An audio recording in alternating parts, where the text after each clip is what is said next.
doesn't like James. Can we all do an intro where we try and sing the theme tune? Da da da da da da da da da da. I said Avengers. Dun, dun, dun, dun, dun, dun, dun. Oh no, that's not. Copyright. That doesn't matter. Don't worry about that. Previously on the Danger Club podcast. We ambushed God when she was not expecting it, and we devoured her. You ate her. If you can prove that I am a lion to you, then I will give you my token. I wish I knew more about Rakshasas. Velda, you are not a necromancer. No, we can't prove it. Because I'm not. Is there a longbow on my person? You're not as dumb as you look. Bloody hell. Bramblestone, the prince of wolves, he matches to the briar patch. To the briar. The adventure continues now.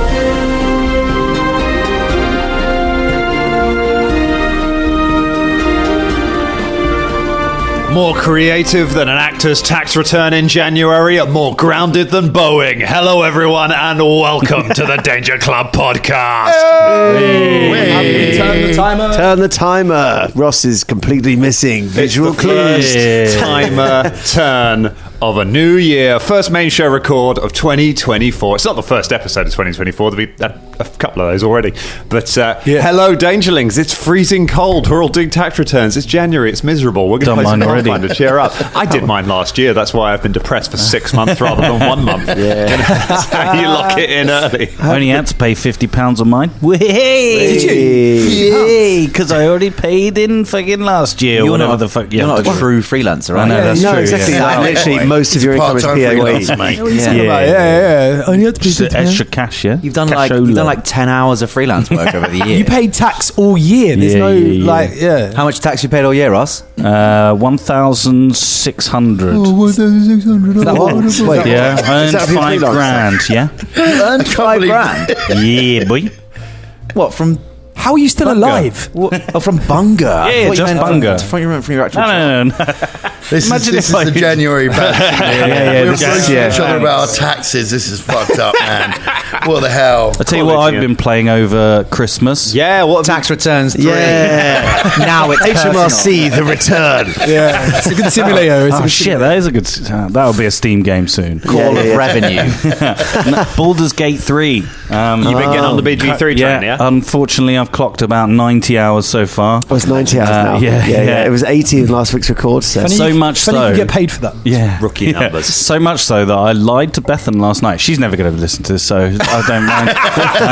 We're going to make sure she listens to this episode. in about 20 years, she's going to be like, I lied to Bethan last night. I was like, because sometimes I play COD with the guys. COD with the guys? You know, Call of Duty. Oh, right, Call of Duty. Okay, right. And like, sounded fishy. Sometimes she goes to fishy, bed. So macho. She goes to bed and then I stay up playing it. But like, I was like, I've already played it all day today, and she'll probably be like, no, come to bed. And I was like, oh, I'm just going to play COD with the guys. And then she was like, okay. And I hugged her like good night, then snuck into I didn't sneak because I didn't need to.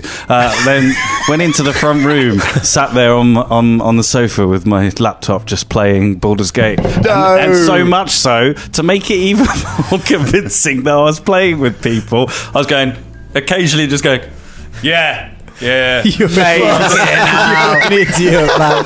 That's Oh my god, mate! Sorted. I also crept downstairs to like do stuff like Holly was like, we should go to bed, because the kids got to bed late. We should go and get some sleep. You're always tired. You're always falling asleep first thing in the morning, and like you can never get out of bed. Like just come to bed. I was like, yeah. I'm just gonna go and make Oaken's lunch. Went downstairs. I did make Oaken's lunch. To be fair, good, because for a minute there, Charlie. I did make Oaken's lunch. Okay, fine. Because I'd be easily caught out in that lie, wouldn't I? Yeah. You would. If I didn't make the lunch, she'd be like, "What the fuck were you doing?" But then I watched King Kong from 1976. I've just got to watch it. I fucking love old movies, and like and like that one I had a deep connection to that one when I was a kid, man. It like one of the first films that properly made me cry. try. You know what I mean? Like, because the original, like, I think the first time I watched the original, I was too young to get the emotional business. I just liked the monkey smashing stuff. Yeah. But by the time I watched the 1976 version with Jessica Lange, she's fucking amazing as well, and Jeff Bridges, you know what I mean? When the monkey got shot, my God, I was in bits. Wait, man. the monkey gets shot. Spoiler. Spoiler alert. It's not as good as the Peter Jackson one with, Jack Black. I don't know. I mean, the Peter Jackson one I'm joking, was it's pretty not. good. It's not very good. But It had all the makings, but no. the thing is, a couple of scenes are quite different good, but, versions. Like, you know what I mean? Like, I dig them, man. Like, King Kong is fucking iconic, man. Has anyone ever been on the? Has anyone ever been on the ride? Been to Universal Studios and been I on the have not. original King Kong ride? It's Oh no, not the original. like it's so shit. It's wonderful. It's one of these ones that they've kept it because it's one of the things that the park used to be famous for. Someone will correct me now and say that it hasn't existed since like 2013 or something. But you literally like just sitting in a little car and it's just like.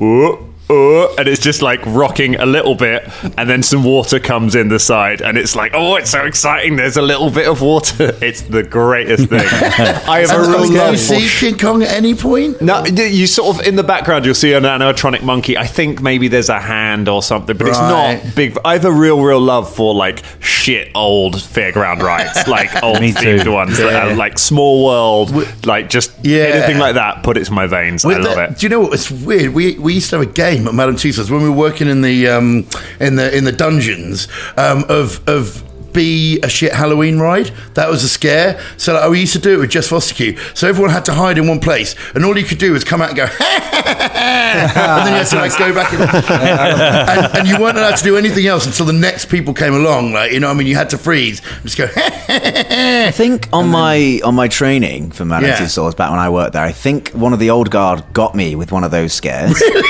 It sounds very familiar. Like it was like a and like it came out of nowhere. It's just like some 38-year-old dude. Like I was like, shit.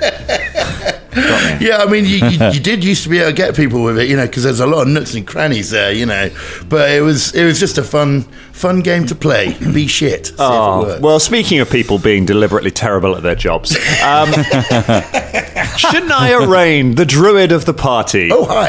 Hi, I would like to discuss the last game. When we last left off with the Danger Club, you had met Bernadetti, the conspirator, the Rakshasa who runs the Midnight Carnival. He told you a bit about the lay of the land here in the Harrowed Realm. I am going to try and get a Harrowed Realm map printed out and stick it up on the wall so we can sort of see that. And you'd all decided to head off into the Briars to seek out Bramblestone, the Prince of Wolves, who apparently is another one of the conspirators. He's in the Briar Patch somewhere. It's a big old tangle of forest. In order to do that, Shania Rain transformed into a Brontosaurus and stomped a large section of forest flat for a minute so that everyone could follow. Just devastated a section of the forest. And I just wanted to come to you as the druid and defender of nature of the party and talk through your thought process in levelling a section of forest for no benefit whatsoever. Well, so I think we might have had a discussion after our last record about how some of us maybe were very, very tired during some of the last sort of bunch of records. We were all working extremely hard, and I think it's possible that Shania might have checked the fuck out and was just doing shit. I think I lost sight of my character. Would be probably. Is there a family of marsupials that are no longer with us, Dan? But it's not real forest, though, is it? Well, that's true. There's a loophole there. You could argue. It's like a set. Thanks very much. Forget everything I just said. I was totally in the moment. James. But of all the things you chose to destroy, it was the visual representation of nature itself. So there's definitely. To be fair, you've never touted yourself as a defender of nature or anything. I mean, I think at one point, after we met the talking plants, I decided I wanted to stop killing people. And we had a thing, didn't we, where I was like, are you going to join me in this? Like, I'm going to try and be less lethal. It lasted a long time, didn't it? I love the way that you met talking plants and decided from that to stop killing people. Well, Not plants. Not plants. Fuck plants. What I meant, I think what it was things with like a consciousness, sentience. Yeah, it's a hazy thing to do in a fantasy world. Like it's really. Yeah, I mean, it is. That's why I switched to bludgeoning weapons with you. So we switched to bludgeoning weapons for a while, and you became vegetarian as well. Yeah, vegan. Vegan. Until the steak come out one day. There was a period as well. I think was something to do with the switch over from P2E, like something about your character. You suddenly all of a sudden. Peter, I'm Peter. He used to be in the podcast. Peter, remember? Yeah, he's a good. When Peter come along, and rave stuff now. When Peter come along, he told you to calm it down, and you were like, "Yeah, all right." All right. You might be right about that. I think there was a switch over when we did P2E. Yes. Thank you for my diction check. Yes. In fairness, Shania's like spheres of like your druid kind of oath are you're an animal druid, I think, and a wild druid. Yes, animal mainly. So you're kind of your druidic vow, as it were, is to kind of protect animals to protect kind of wild spaces in general. So it doesn't specifically say you can't fuck up a forest, so long as you leave that forest in a generally wild state and try not to kill any animals in the process. Yeah. I mean, isn't the forest destroying like brambles? Yeah, which is literally one of the wildest things we've got in this country. Certainly, like if there's brambles, I guess maybe she's challenging the brambles. Come on, mate, be a bit more wild. Yeah, they look a bit too ordered for you. Come on, mate. I don't know. Maybe it's trying to spice things up. Yeah, it's true. Through hardship, you will make the forest be a better forest. True, tough love. Have we got the cards? Have we got the cards? We don't have the harrowing harrow deck. Oh, we're going to need that harrow deck. Somebody grab that. Somebody grab that harrow deck. Peter, can you get the cards? Yeah, all right, mate. Who's a good? Do we want a little recap on the names of the conspirators? I don't remember a fucking thing. Everything you said, except for me turning into a brontosaurus, by the way, I don't remember anything about. So I'm really sorry. That's all right. It was before Christmas, and I'm conscious of as fun as it is for like eureka moments when it's been a little while since we've recorded. I don't want it to turn into a test. So let me run you through. And God knows, Dangerlings, I'm sure you haven't listened to the podcast for a couple of weeks because it's been Christmas and there should have been better things that some of you will have. But some of you psychopaths have mainlined it. What's wrong with you? We love you. Love you guys. So there is Bernadetti. Bernadetti is the master of the Midnight Carnival. You spoke to him recently. He is a Rakshasa with the head of a crocodile. He told you about how the conspirators ambushed and killed God here in this world, and they devoured bits of God, and that gave them their powers. Bernadetti devoured God's tongue, and so he is a skilled talker and liar. He got on all right with you. He wanted to keep one of you as a rug, but you managed to play his game and beat him at it, so you didn't end up rugged, and instead he's given you his token, which is like a little gem on a little tea bag thing, which he said if you can... He teabagged us. He teabagged you. He teabagged it. Magically teabagged you. And he said if you can collect all of them, then that will help you to discover the location. If you can collect all of the tokens from the other conspirators, put them together, that will draw you to the Striding Fortress, where Zazarian, the Patchwork Lord, the dragon who rules over this realm, lives, and that is where Hadley Vanderale is being held captive. So you've kind of got your mission from that, but he told you a bit more about them. He's like... Bernadetti's kind of... you've got the impression he's a liar. You can't always trust what he tells you, but he does like you.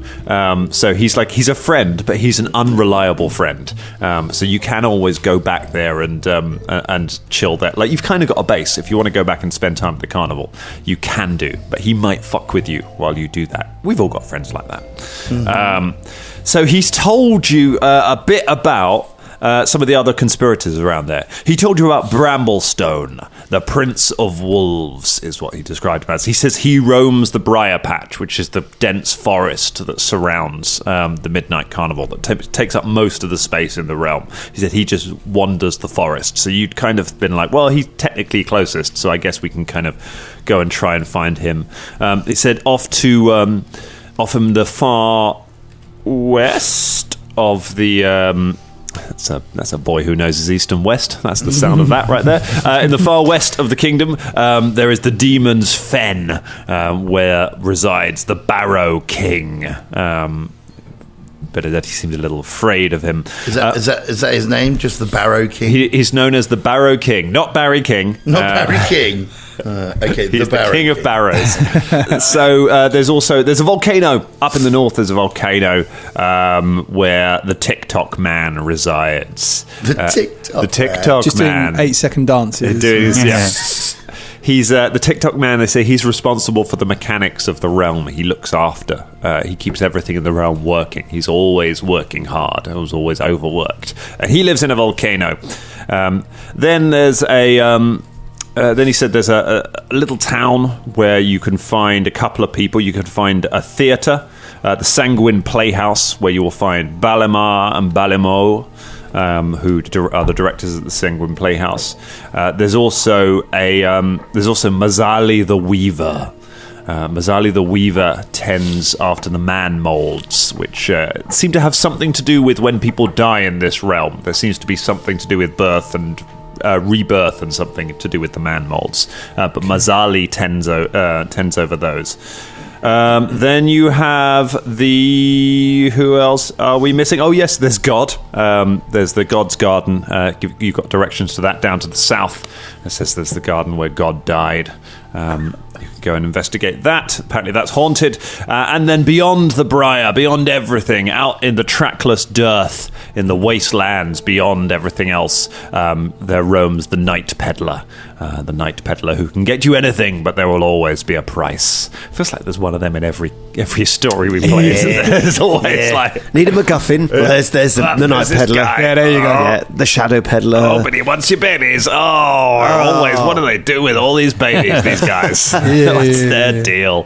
But yeah, he sounds sketchy as fuck, and he's out in the sort of desert beyond everything. Those are the conspirators. If you can find them all and get their shit, you can put it all together and build a thing that will help you find the dragon, that will help you save the boy. And the boy is being held by where and where? The Striding Fortress. It is a fortress. Apparently, it's a fortress that moves around constantly, and the only way you can go there is if you are invited there, or if you can find a portion of the power of all of the conspirators, and then they can go there. The conspirators keep a bit so that they can go there to sort of make council, but it needs all of them to do it.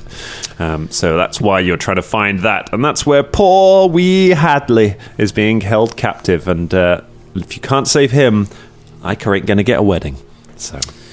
Yeah, it's quite a lot of people to find, isn't it? Listening back to all that as well, a lot of work. Probably the Brambles weren't the top idea, actually. Probably God's Garden. God's Garden. I think God's Garden. Just to go and investigate what the god was. Probably the original spellcaster or magic user. Have we already decided to go somewhere else and do something else? I mean, we've got 100 yards of devastation into the Brambles, but we could easily just sort of go back again. Yeah, we'd only just started. We haven't been wandering for days. Because I just think, And where's Bubba been? Because Bubba wasn't here last time. I like to think that Bubba stayed in the tent just rapping. Yeah, probably.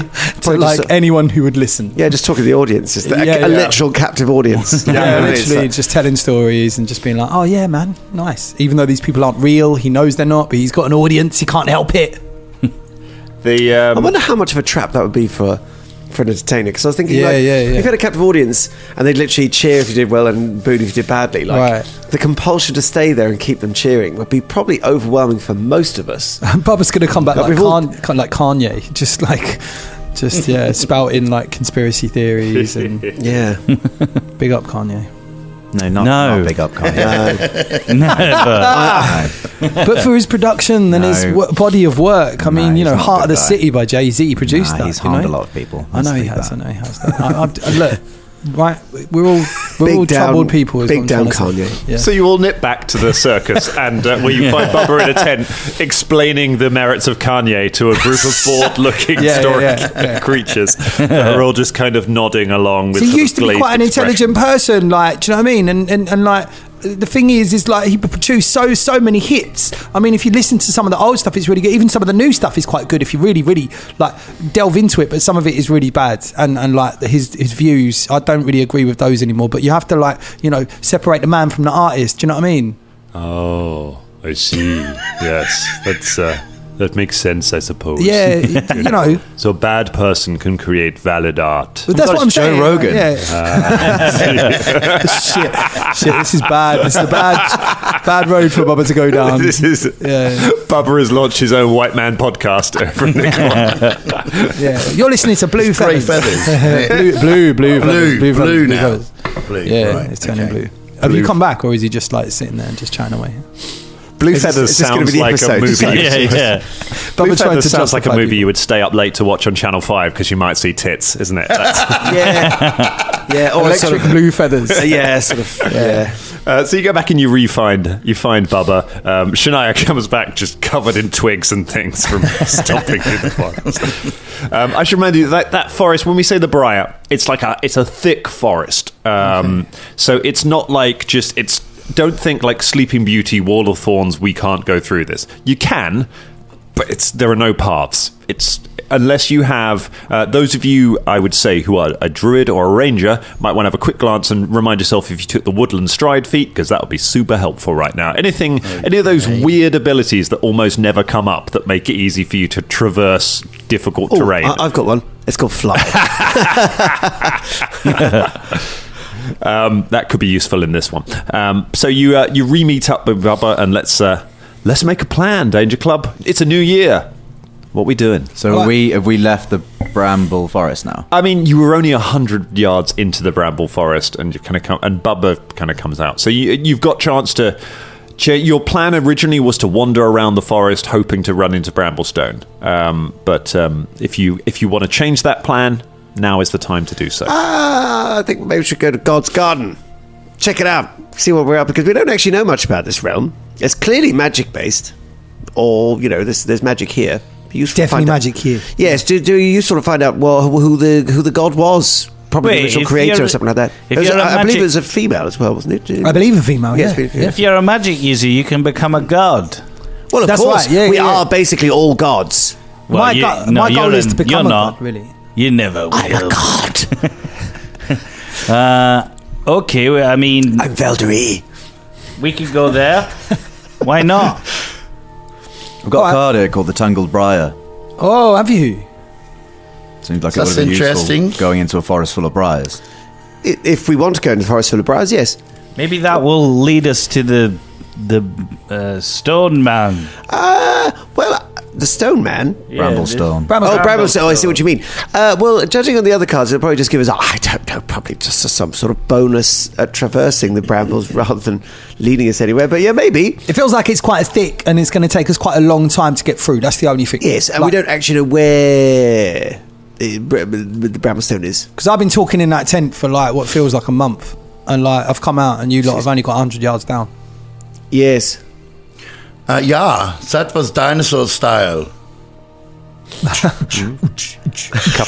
couple of the circus audience just come wandering out of Bubba's tent, walking past and being like, I think you're right. I think women are the problem, naturally. No, that's not what I said. That's not what I said at all. Like, no, you are taking my words and twisting them. That is not what I said. Dangerlings, right? Bubba's not going down this path. Right? They've all got jugs. So Bubba's message getting misinterpreted. Yeah. Baba. I know. No, we did not get super far into the thing, and now it feels a little bit like everyone's just changed their minds. Yeah, a little bit. Do something else. It's almost like it's been a long time since that decision was made, and we made it really tired at the end of a long day. Yeah. And it probably wasn't the best. Let's go find a god. Yeah, let's go. Let's go to God's Garden. The idea of finding God sounds kind of fun to me. Yeah, right. Ticklish. Yes. We go to God's Garden. You're heading for God's Garden. Is it like Granny's Garden? Do we know the directions? Yes, you know that. God's Garden is to the south. Oh yeah, of course. To the south. It's like. Yeah, I mean that is a place that is currently south of. That's very specific in identifying where you live, Colin. That's more than you normally do. What have I done? Normally we're like, remember we used to record at yours and we're like, I just got a nice sandwich, and you'd be like, can you not say that there's a sandwich place near where I live? I know. Yeah. Everyone knows where everyone is now.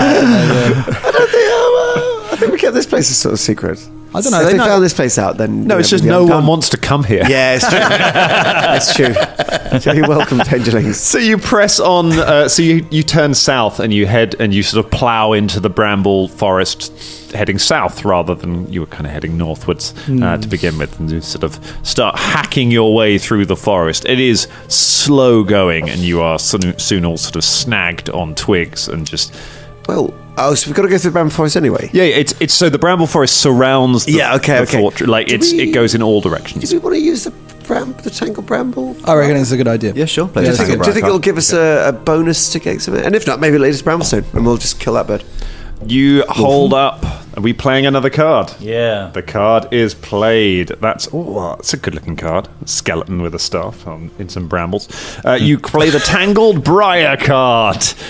It lands on the ground. It starts to glow, and all of you, as you kind of look through the briars, you see some of the brambles that seem to kind of glitter slightly. And as you look, you can all see a better path through it. Yes. You all gain woodland stride while you're in the briar, which means that you are able to pick your way effortlessly through the forest without, as if there were a path there, which means you won't be taking any damage from the brambles. We're taking damage from the brambles. There's a lot of thorns in this forest. To be honest, I wasn't joking as well. If brambles are the wildest thing we have in this country, I think. Like, if you get a patch of brambles, you can't get through them. Brambles are the wildest thing in this. Yeah, in terms of that you encounter in the woods and stuff like that. But if you ever come across a proper bramble patch, you can't get through it. It's the thick, flipping. You know what I mean? Yeah, you know brambles. Yeah, I know brambles. You're looking at me like I'm like. I'm aware of brambles. Like how? You're crazy, James. What brambles? It's like I mean, obviously, I'm negating like rivers and shit. Okay, but like but in terms of what about cement? I'd say cement was harder to get. Well, yeah, because you get loads of patches of cement in woods, don't you? You know what I mean? actually, no, random cement in the woods. We are in London, so you probably would actually. Nettles. It's way more cement. No, you can push your way through nettles. They're painful, but you can get through them. But brambles, there's no getting through. If you wanted to get through nettles, you can get through nettles. Brambles, you try and run through that like you run through a patch of nettles. You won't just be going and get to the other side. You'll go and you'll be stuck forever. You'll be stuck with brambles in your legs. I would argue that Keith Richards is wilder than brambles. If you come across a patch of Keith Richards, just keep walking. But you could run through him it'd be like paper. So you push on through the forest, ducking underneath branches and effortlessly moving your way through, following these directions, trying to find your way to this garden. Is there, just out of interest as a player, is there any evidence of paths that used to be there? Or has it always looked like it's been this way? You know what? Give me a survival check. Oh, can I say that to somebody who's good at survival? You can absolutely say you could suggest that. I wonder if this was ever sort of not completely overgrown. Right? There must have been some sort of plan with the god. I don't know. Did anyone see anything that might be look like a sort of a previous plan? I'll bite. Thanks, because my survival skills are terrible. Yeah, it's 22. 22. Yeah, as you walk through, you do occasionally find what used to be. You find like cement in the My God, Scott, you're right. Oh, look, it's Keith Richards. All right, in cement. Right, yeah. He's just like, fucking Keith. You find that there were once paths. You find sort of bricks of what used to be paved roads running through this forest, long since just pulled. It looks like they've just been completely overgrown. But yeah, you reckon there once were paths through this forest, and actually by following one of them, it kind of snakes its way south. And after a sort of a morning of travel, remember it is the morning now. The sun on its big mechanical arm was just starting to rise above the treetops when you set off into the forest before, and you can now see by the time it's kind of almost fully up in the sky, held up on this big arm. You come across a stone wall in the middle of this forest and as you kind of skirt around it a little bit, following the path, you find that there are some very rusted old iron gates leading into what looks like a sort of a walled garden ahead. Peering through it, you can see looking around. You reckon there used to be flower beds here.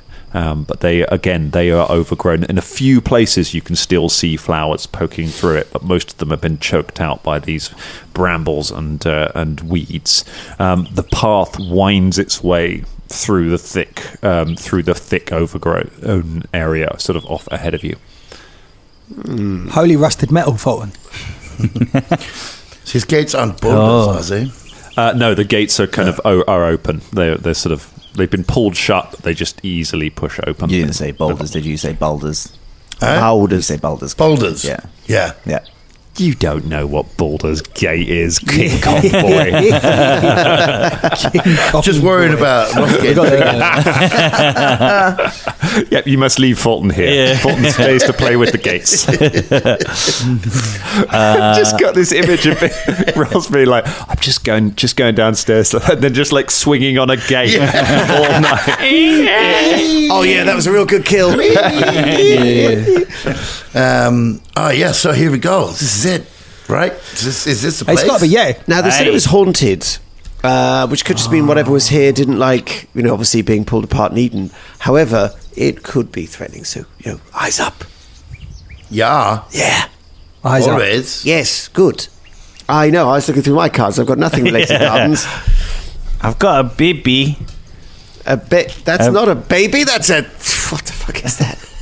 A baby with its head on fire. Okay. Reminds me of my 5th birthday. I bring out my axe. Step forward. Okay, you take out your axe, and you step forward as you push your way through the foliage. Let's get some party order. Who's going first? Obviously, Fulton's first. I'll go next. Okay. I'll go in the middle. Classic. I'll go in the middle two. Middle two. I guess then I will be the back. With Philippe? With Philippe, yes, you have got a massive fucking devil monkey. Yes. So you're sounding a bit bitter about being in the back bigger there. than you. Yes, he's literally bigger than all of us. It's like 9 foot these days. Yeah, I know. Almost like King Kong. I was absolutely prepared if you hadn't mentioned him for Philippe to be just sitting there doing the Joe Rogan podcast back in the thing for the time. A lot of difference, to be honest. Just be talking about MMA forever. So Philippe is at the back as you push your way forward. Let's get some perception checks as you make your way through to see it. And hear what is going on in there. I've got my flipping dice out. Sorry about that, guys. Oh, come on, James. It's still in my bag. Mine's not great, to be honest. Ooh, that's not bad. Just to build up the suspense. 30. While he forgets exactly where it is. Oh, there it is. 30, that's real. 22. 26.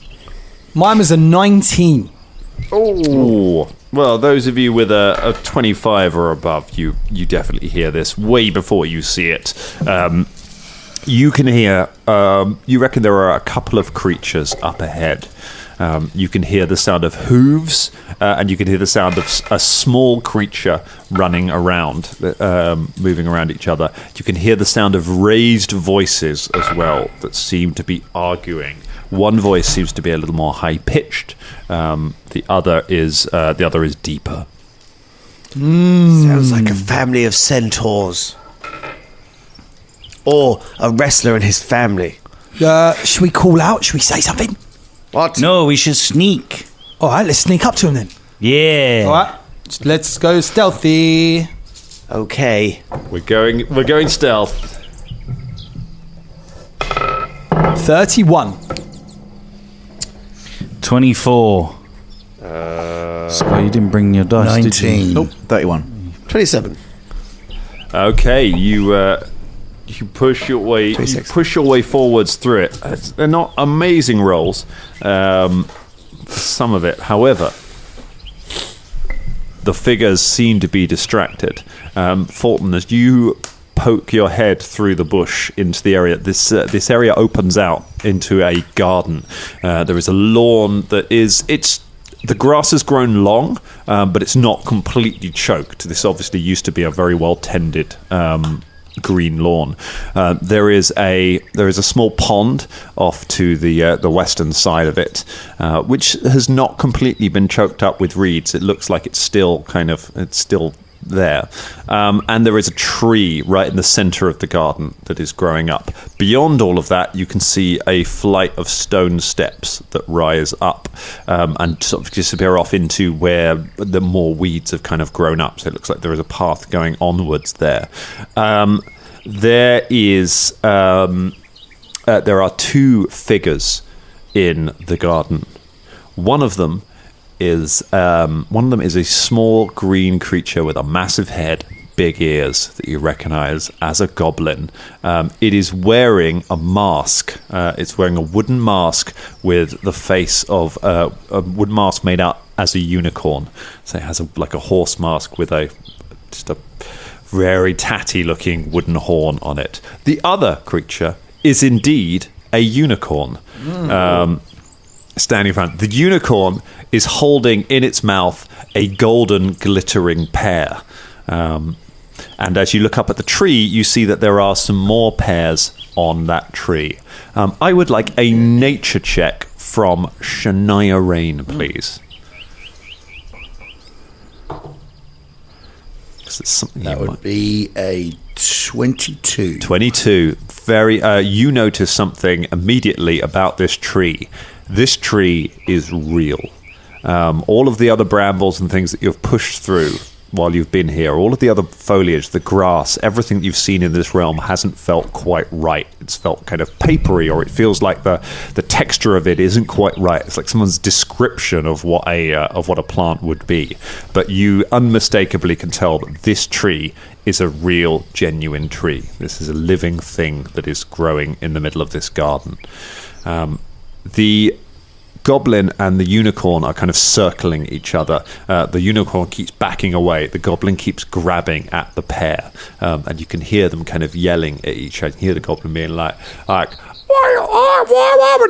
would you deny a fellow unicorn a fine piece of fruit like this? Obviously, I deserve a part of this. The unicorn is just backing away from him. I'm not fooled by you, stupid little fucker. I'm not going to use my hocking book in the hair. Can Shania step out and go, hey guys, what's with this frat car?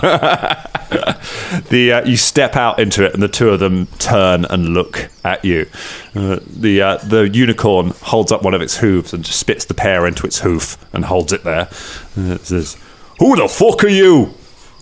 I am Shania of the Rain, naturist extraordinaire. Naturist extraordinaire. Yeah, that's me. Arguably not untrue. I'd say Fulton is more the naturist extraordinaire. The goblin is like, finally, someone who can help me. Please, sir, I am but a poor unicorn who is very, very starving and deserving of a pear. You are a liar, sir. This is merely a unicorn disguise. She whips the mask off his face. You stride up to the goblin and you attempt. Give me an athletics check to try and snatch the mask. Check to snatch the mask. All right, where's me athletics? Oh, there it is. Oh, that's good. 32. That's critical success. You stride up to the goblin and goes, "No, sir! Hand this poor unit!" And you just whip the mask straight off it. No! Oh, no! The game is up, Goblin. We have seen through your disguise, and now we know that you're just a liar. Oh, please, sir, please, no, please, sir, madam, do not accost me so. I'm but a poor, hungry soul. Why are you lying to this unicorn and desiring the pear? What's going on here? Tell me. The unicorn has stolen my pear. It is my pear, please, sir, madam. I'm a very hungry goblin, and all I desire is to eat of the pear so that I will not be hungry anymore. What say you, unicorn? I think this little evil fucker don't deserve no pear. This is a sacred garden for goodly creatures, and I won't allow no evil creature to dine on this here pear. So we can fuck off. Bubble walks out and just says, "Do you steal that pear off of him? Did he have it in the first place?" Can you? Hey, it's a bloody Tengu. You from that circus? Nah, mate, no, not from the circus. I did a little podcast there earlier on. My words have been misconstrued, to be honest. But don't print the legends. I might download that. That sounds really good. No, don't. It's gone in the wrong direction. Listen, did you take the pear off him? I did take that pear off him. Aye. And he had it first. He had it first, but he's an evil creature. He has no right to this pear. What's going to happen if he eats the pear? If he eats the pear, it'll have been desecrated. These pears are for goodly folk. This is a gardener god. The gardener Sonore does not deserve to be defiled by a foul little critter like Goblin, him. Goblin, are you good? Are you good? No, I'm a bastard. Oh. In that case, the unicorn's got a bit of a point, to be honest. So are you Yeah, they'll just come shuffling. This is ridiculous. Bloody hell, there's loads of you. Yeah, it's quite a few. Yeah, we've got a whole crew. What the fuck? So are you are the protector of the pears? Is that right, Mr. Unicorn? Oh, that's right. I'm the protector of this here garden. What's your name? My name, oh bloody hell, it's coming off the list because we haven't got a name. There we go. There's been a lot more of them added since Christmas. Nice. Plus the old Comic Con ones. We're God. never going to get to. All mine are gone. They're on there. I've got loads on mine. Yeah, I've got loads. Get them out. I'm Goodly. My name comes from Tim in Australia. Nice one, Tim. My name is the Crimson Reaper. The Crimson Reaper. But I am a goodly unicorn. Yeah, no, he sounds like one. That name comes because it's named after the chili sauce what I used to produce in this here garden. I mean, How did you produce a chili sauce? I used to produce chili sauce from a gland. The same way as you produce pocket meat. That's true. Was it made out of pears? No, the pears aren't involved in the chili sauce. How are you holding a pear in your hoof? I'm balancing it, look. But how are you standing up? You've not got a possible... He's extremely magical. It's a fucking unicorn, He's a fucking unicorn. I'm a fucking magical unicorn. Fuck guys. off. Yeah? Should I use the card? Yeah, I think so. why not? Considering the card's even got a fucking golden pear on it, then yes. It's got a pear on it. We haven't got a problem. What? Well, we haven't got a problem. Well, it doesn't matter. It's got to do something, isn't it? We've got to sort out the problem of the pears. Do we? Yeah. To work out what needs to happen here. No? Do it. Should we give the goblin the pear? It seems like a waste to not use it. Maybe we should wait until there is a problem. Maybe Caragor's right. Just use it. Fuck it. The thing is, I would say that some of these are quite opaque in terms of their meaning, but this one literally has a picture of a unicorn with a golden pear on its horn. I mean... I like how the dungeon master decided to balance it on his hoof rather than on his thing, like in the picture. On his horn. On his horn. That would have been actually a much better way to do it. But no, I just wanted to show off my incredibly flexible hoofs. Yes, they are very flexible. Well done. Oh, yeah. Anyway, it's kind of like he's showing off his muscly. I'm so muscly. No, please, I'm starving. I will die if I don't have There's my lots of things to eat. Go bugger off. I'm using the fucking card. Eat some brambles. You play the card. You hold the card up. The card glows in a golden light and flies up and hovers in the air. The card is now granting you a bonus to any charisma-based checks that you make nice. regarding this unicorn. Look, what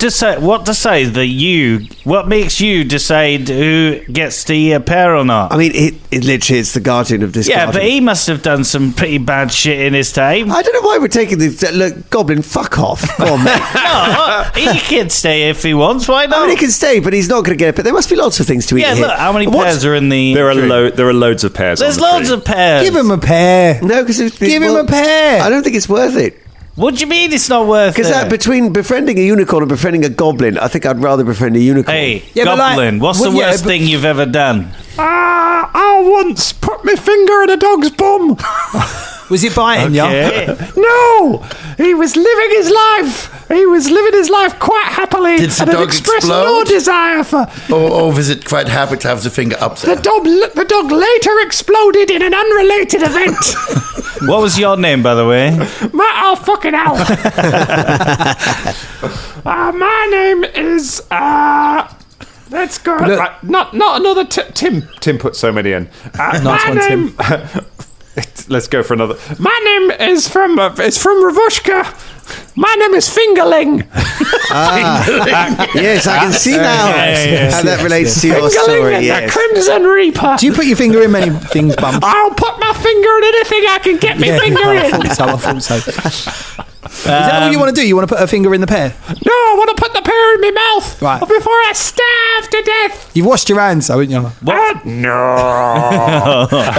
He has to brush his hands. Crimson Reaper, what could we do to let you have this goblin have a pear? I'll only keep him away from this pear. That's the pear. Clearly the best pear in the garden. So he can have another one of these pears. He could have one of the other pears. I don't want one of the other pears. Is there something special about this particular pear? Well, those pears must be shit. Otherwise, why would he be keeping me away from that pear? Well, that must be the best pear. The thing is, this tree guys, this is a real tree, by the way. Oh yeah. Like none of the rest of the foliage around here. It's all been like bullshit. Yeah. What? So those pears are real? They're actual real. Yeah. Can I pick a pear? You can. Ooh. Yeah, you go up and. I mean, physically, no. It's all right. I get on the back of the unicorn. I see what Fulton's trying to do. It's like, no, I agree with you, Fulton. So can Velda go and like pick 2 pairs? Velda goes and takes 2 pairs. There you go, Fulton. Can I swipe the other one out of Velda's hand? What? I mean, literally, there's a tree full of pears. I know, but I want that one. I swipe the other one out of Bubba's hand. You put on unicorn masks. You start Velda. How's the pears, guys? They are delicious and juicy and fresh. Okay, that one was definitely the best one I had. So Shania takes one and says, if I give you this pear, will you fuck off, goblin guy? No, I don't want that pear. I want the pear that I got. That's my pear. There's something wrong. What's so special about the pear? Nothing. It's Crimson all Reaper. No, Crimson Reaper. Oh. What's so special about this fucking pear? The goblin wants it, and therefore the goblin can't have it. Why? No. There's something more. I really want to know. Can I detect? I think it's literally. It's literally psychosomatic. Yes. Or there's or maybe it's a magical pear. Maybe. Okay. Can I detect magic on the pear? You can detect magic. The pear is magical, but then so is the tree and all of the other pears. Right. They seem to. They seems to be a generally magical fucking tree. Right. If you want, you can have I would take a perception check to know to try and get a grip on why they're so into this pear. Okay. Would any of these magical pears be useful in, say, like the process of alchemy or crafting potions? A craft check might tell you if they were useful for something like that. Okay. 29 on my perception. A 29. You really get the sense that this is absolute stubbornness from the two of them. You don't think that there's anything special about it. It's just that the goblin thinks that's the best pear because that's the pear that the unicorn's trying to keep away from him, and the unicorn thinks it's a special pear because the goblin wants it so much. So they're both dicks. They're a complete loggerheads on it. We've been given we've been given advantage on charisma so we've just got to convince them to do stuff. Right. I got 24 on the crafting. 24 on crafting. You make some pretty good cider from it. You reckon that there's certainly something special about them. You don't know particularly what potions you could make from them, but yeah, there does seem something special about some of these pears. Given what I know about the harrowing, would this stay in my pack if I left? You don't know enough about the realm to know that. Take a magical pear just in case. Yep. Who took the pear first? Was it? I'm talking to Crimson Red. Yeah. Was it you that took that pear that's in your mouth now, or in your hoof, sorry, or was it the goblin? The goblin took it. He put up his tiny little goblin ladder. Look at his shitty little ladder over there that he used to climb up there and take one of the pears, so I took it off him. Yeah, so you took something... Took it off him. Is that because you got oofs? Aye. So you took something that he already picked? Aye, but he doesn't deserve to pick it because he's an evil little bastard. So someone needs to persuade the... Yeah, I was going to do it. I was just waiting for you to finish. Sorry. Go on then. Listen, right? I know it's a nice pear, and we all love a nice pear, don't we? Right? Yeah. Right. We love a nice pear. But listen, why don't you just give him the pear, and I'll give you another one? Because it's just a pear, and if you've got so many, why don't you just get some more? Like, it seems like a silly thing to have this little argument, you know? And if you give him the pear, he'll probably run away. He might come back tomorrow for another one, but you've got an abundance of pears and you can just do that. It seems like a legitimate thing to do. And then we can go off and we can have a laugh. You and me and us lot, we'll all have a laugh. It's a compelling case. Give me a diplomacy check. You've got a +4 bonus to this on top of all of your other things because of the card in play. Nice. That is a 20. 32. The unicorn thinks for a second and says, "Nah, you make a good point, Tengu man. By denying this bastard a pear, am I myself becoming a bastard? He who stares deep into bastards must be careful that he does not bastard a bastard." Caragor nods sagely. Very well, you little shit. Here, have this here pear. I hope you choke on it. The goblin takes the pear and goes, "Oh, bloody brilliant! I'm going to eat this pear, and then I might come back tomorrow, and I might take even more pears, because I've got a taste for pear now." He gobbles the pear down, and he's like, Thank you, strangers. I've been truly sated by this juiciest of pears. You have a good day and try and be good, whatever that means to you. Well, now I can. Yeah, I won't try to be good. I'm gonna vex this unicorn forever. And you've helped me in that, so I want to say thank you. I've got a reward for you. He runs over to his shitty little ladder. And he and he's got a little sack down there, and he rummages in it. He comes back with the sack, and he goes, "Yeah, I picked these pears before he caught me, but they weren't the nicest pear. They've got something weird written on them, and I don't like weird pears. But you can have them if you like." And he hands you the sack. Yeah, I'll take those. You peer inside. There are 5 golden pears in it. On their stems, each one of them has the word fear. Well, has the words "fear not" written down the stems, like etched into the bark. I chuck a pear to each of the club. So now we all have a pear that says "fear not." Ooh. Put that in your skyrockets. I'll put this on the other one. So I guess now I've got 4 magic pears now. I've got a pear. There you go, a pair of pears. Bubba takes a pear from the tree as well. Just a pear from the magic pear. So he's got a pear and a pear. Pear. The fear not pear. That's what I fear not pear. Can Velda, he's pondering all this. Can he make an Arcana check? Yeah. And search his knowledge of sort of magic trees and magic sort of fruits and all that kind of business. Oh, for God's sake. It's my best skill, and I always roll bad on it. 22. A 22.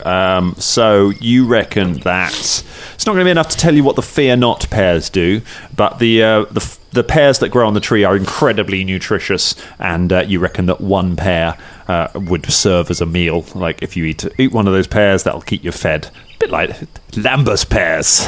Keep you going. These are Lambus pears. Lambus pears. Oh, Lambus pears for dinner again, Sam. Mushy pears. Yeah. They're nutritious, Mr. Produce. I don't care. Bloody pears. The goblin sits there gnawing on his pear, looking delighted. The unicorn looks grumpy and pissed off, but accepting of the situation. Mr. Crimson Reaper. Yeah. So you're the guardian of this garden? Aye. Who? Because we heard tell this was God's garden. Aye. Who was God? Sonore was her name. That was the name of God. She was the one what created this whole place. From her mind, from her pen, spun everything in the realm. She created it all until those bastards came and slew her. Up at her writing desk, and he gestures with his nose up to the path that winds onwards through the thicket. She's still up there? Oh no, she was slain a long time ago, devoured by him. Whatever's left up there ain't the true Sonore no more. It's something else. Oh, So there's a sort of... Because we heard it was haunted. Aye. No one in their right mind goes up that path. Let's go in. Yes, if we were to go up that path, have you got any sort of words of advice or anything like that? Aye. Be careful. He nods sagely at you, as if he's giving you the best advice. Sweet. Thanks for that. Yes. All right. Thanks. What was she like? Did you know her? Aye. She were kind, and she were creative. She were gripped by a never-ending wanderlust. Always wanted to see new horizons, new shores, tell stories of them, create it. Everything here in this realm, it's spun from her imagination, from her tales, from the things she saw in her life. But since she's been gone, it's all bloody gone wrong, I can tell you. And when did this happen? When was she taken out? What happened? Long ago, aye. And were you there? No, to my shame, I were not out. I were not here when that happened. I were out roaming the forests, gambling about. Not literally gambling. I don't have a gambling problem. I could stop any time I wanted to. When the fun stops, stop. Exactly. Yeah. I was roaming the forest. The forest used to be lush and easy to stride through before the brambles got out of control. I used to just ride through the forest, skipping and jumping around with glee. I spent my time doing that. But while I were away, that's when they all snuck in. That's when those conspirators came by. And they tore her apart, slew her at her own desk. Do you know anything else about these conspirators? You know, what sort of creatures were they? Aye, they're bastards. That's what they are. That's what kind of creatures they are. This tree, was this one of hers? Aye. Was this an original? So this is one of the few remaining things that is original from her imagination. Yeah? It's not from her imagination. She brought it with her when she created the realm. One of the only things from the outside world that is true, that is here. So she must have come from our world and brought a pear with her and planted a tree. A bit like that old tale, the lion, the bitch, and the clothing house. How was it anything like the Lion, the Bitch, and the Clothing House? Because if you read the original story, what happens is the grandfather takes like something through and builds the wardrobe. Cupboard, it's got a yellow one and a green one. Yeah, the wardrobe is built from a tree, like a seed that he brought through. Was it built from a pear tree? Yeah. No, I didn't know that. It's kind of cool, actually. The yellow and the green ones. Oh, that's interesting. The goblin fails a stealth check to sneak up on Bubba and starts trying to poke him in the backside with his finger. Get out. All right, so we go to this place. Leave me alone. Yeah. Sorry. We need to find the conspirators. We don't need to find anything else. We just need to get the tokens from the conspirators. So if this leads us to a conspirator, then great. But does it? Does it lead to the conspirator in the towers? At the top of the tower, then there's conspirators at the top. Well, they were called conspirators, so they're not there anymore. They've literally met one in the. Yeah, we've met one already. We need to meet others. I have a question for you. Proposition, perhaps. Would you like to join us a proposition on our journey in trying to find these conspirators and take some pieces of the goddess back and reclaim the land? No, miss. As much as... I will not. I'm going to stay here because I know that this goblin is going to be back. I know this little bastard's going to come back for another pair. So I'm going to stay here and I'm going to make sure that he don't get none. Okay, I feel like you were once great unicorns. It's now kind of just a grumpy old man. You're just a Tory. Protects a pear tree. Don't listen to my podcast. Oh, well, never mind. It's all a matter of perspective, isn't it? Are the Tories the goblins or are the Tories the unicorns? I mean, good luck protecting the one true tree, High Hoof. He gives you a high hoof with his incredibly inflexible hooves. Wow. High Hoof. High Hoof. It's off to the right as we go. If there's if you're going up to the old writing desk, if there's anything remaining of Sonore, then maybe there's something that can help you there. But okay, it's a good idea. Let's do this. Be careful if you go. You said that 3 times. I know. Yeah. We're always useful careful. information. That's why they call us the Careful Club. Yes. That's the new branding. It's new year, new brands. Careful Club. Always creeping. Alternatively, Crimson Reaper, do you know where one of those bastards are? Where would you say the closest bastard is from here? Closest bastard from here. Oh, those bastards. If you make your way east, you'll eventually come upon Fable. It's a little town. Great game. There's, I think, a couple of them live around there. All right. Thanks. Yeah, thank you very much. All right. Great. Good stuff. Okay. We'll see you later. Thank you, Crimson. See you later, Crimson. Bye. Well, Oi, get away from that tree. I'm going to go back there. See you later, Fingerling. Do you know what? It's true what they're saying, wasn't it? You shouldn't fear the Reaper. It was all right, wasn't he? It's true. Yeah, good. He was finger-linking good. Hey! Oh, where are we heading? You're heading further into the garden. Yeah. Are we going to the desk? Yeah, we're going To the writing desk. Yeah. So you head up the little path, and you make your way through the thick foliage and push your way through it until it opens out onto a sort of a stone platform around, made of kind of marble, not concrete, and there are 12 columns rising up, kind of building around this. Looked like it was once a kind of a very nicely sort of decorated or set out kind of sanctum, really. These white pillars grow up out of the foliage surrounding this circle. In the center of it, there is a pristine-looking writing desk. It looks like it has not been touched by age at all, this fancy-looking oak writing desk. And smeared on the marble floor in front of it is brown and flaking, very, very old blood on the ground. As you step into the clearing, everything feels very, very cold, and you get a distinct sense that you're being watched. And that's where we'll leave it for tonight. Oh my God.